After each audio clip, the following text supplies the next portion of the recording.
ദൈവം വെളിപ്പെടുത്തിയ ദർശനങ്ങളിലൂടെയാണ് കൃപാസനം വളർന്നു വന്നത്. ഇന്ന് ദർശനം എന്നൊക്കെ പറയുമ്പോൾ ചില ആൾക്കാർ അതിനെക്കുറിച്ചൊരു വിവരമില്ലാത്തവരിങ്ങനെ ആക്ഷേപിച്ച് സംസാരിക്കുമ്പോൾ നമുക്ക് സഹതാപം തോന്നും. എന്ത് സഹതാപം തോന്നും? എന്ത് ചെയ്യാൻ? അവർക്ക് ദൈവാനുഗ്രഹം കൊടുത്തില്ല.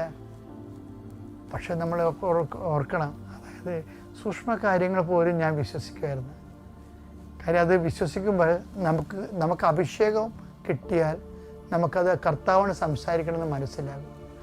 ആ അഭിഷേകം കിട്ടിയില്ലെന്നുണ്ടെങ്കിൽ നമുക്ക് ആ ഓപ്പണിനൊക്കെ താക്കോലില്ലെങ്കിൽ നമ്മളതിനെ അവർക്ക് ആക്ഷേപിക്കും. നമ്മൾ അതൊക്കെ എളിമയുടെ കുഴപ്പമാണ്. അത് ശരിക്കും ഇത് എളിമപ്പെട്ടാൽ മതി.